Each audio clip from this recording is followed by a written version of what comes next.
tahun 2020 dengan NIM 31402000112. Halo, assalamualaikum warahmatullahi wabarakatuh. Halo teman-teman, perkenalkan nama saya Putri Dwi Nuryanti dengan NIM 31402000123.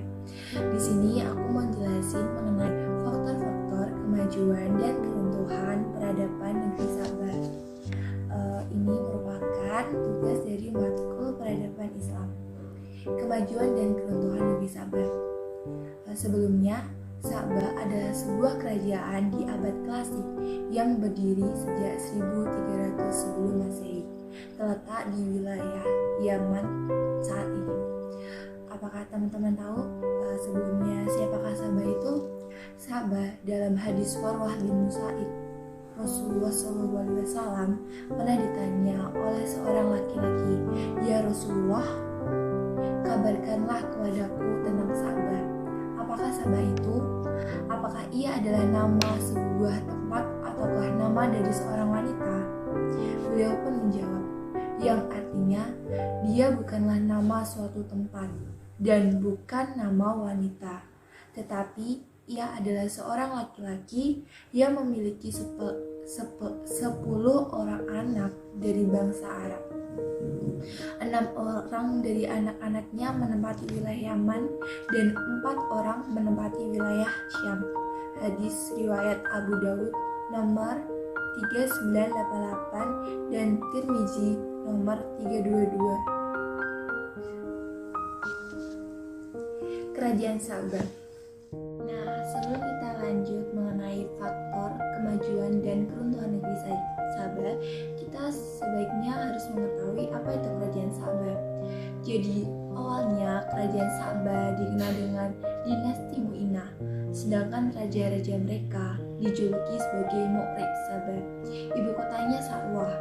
Pada periode antara tahun 620 sebelum Masehi dan sampai 119 sebelum Masehi, barulah mereka dikenal dengan nama Sabah. Mereka menjadikan Ma'rib sebagai ibu kotanya. Selanjutnya, letak geografi dari kerajaan Sabah.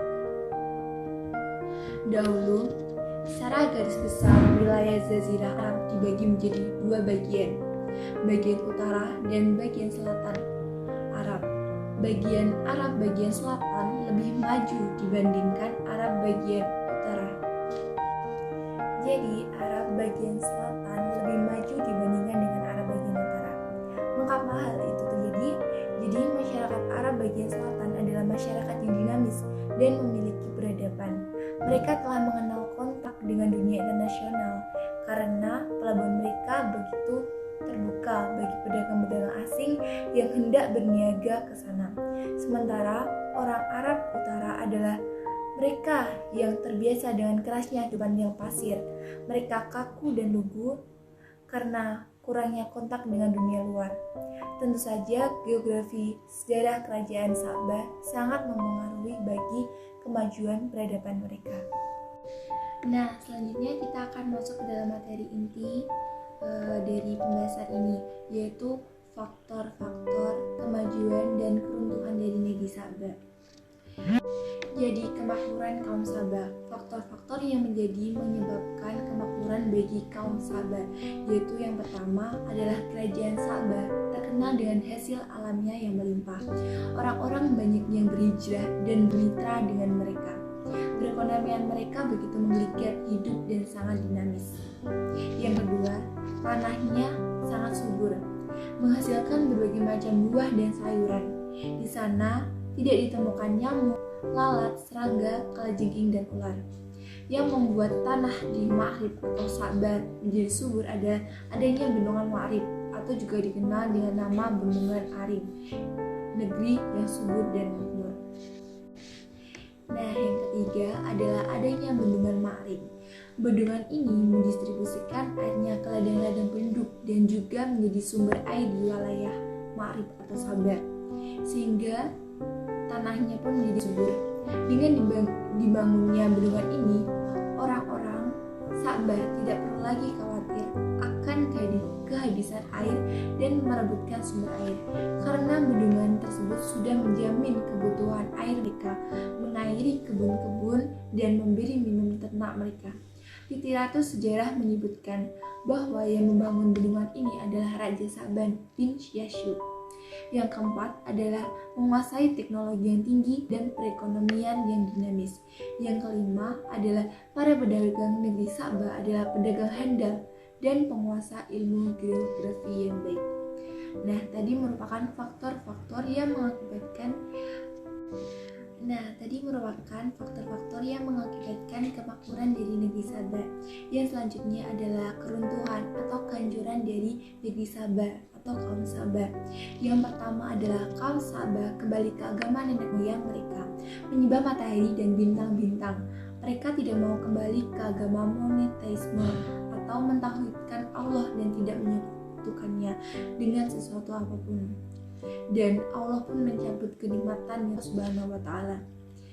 Dan akibat dari kaum Sa'bah yang kufur akan nikmat Allah terhadap mereka, bendungan ini hancur sekitar tahun 542 Masehi. Setelah itu mereka hidup dalam kesulitan, tumbuh-tumbuhan. Yang kedua, hancurnya bendungan Ma'rib. Penyebab bendungan tersebut tentu saja adalah takdir Allah Subhanahu wa ta'ala dan akibat dari kaum Sa'bah yang kufur akan nikmat Allah terhadap mereka. Bendungan ini hancur sekitar tahun 542 Masehi. Setelah itu mereka hidup dalam kesulitan, tumbuh-tumbuhan yang tumbuh subur mereka menjadi mati, tidak lagi menghasilkan buah seperti sebelum-sebelumnya, dan Yaman saat ini termasuk salah satu negeri termiskin dan terkering di Jazirah Arab. Yang selanjutnya adalah terjadinya perang saudara di kalangan rakyat Sabah. Sementara bendungan mereka butuh pemugaran karena dirusak oleh musuh-musuh mereka.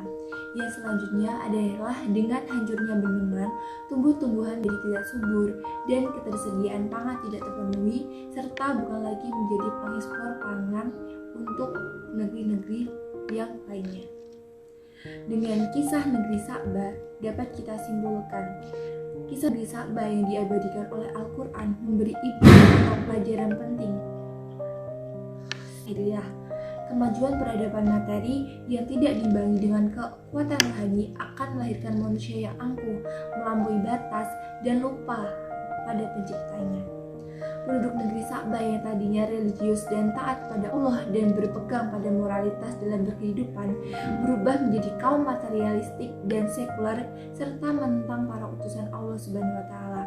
Akhirnya Allah mencabut kejayaan dan menggantikan kemakmuran dengan penderitaan. Negeri yang subur berubah menjadi kering tandus. Hal itu dimaksudkan agar manusia selalu bersyukur dan mengingat Allah Subhanahu wa ta'ala. Dari negeri Sa'bah kita mendapatkan pelajaran yang baik untuk diri kita agar selalu bersyukur dan selalu mengingat Allah Subhanahu wa ta'ala atas segala yang telah diberikan kepada kita. Sekian yang dapat aku sampaikan kepada teman-teman semua. Kalau ada sesuatu yang kurang atau salah, aku mohon maaf dan semoga bermanfaat untuk semuanya.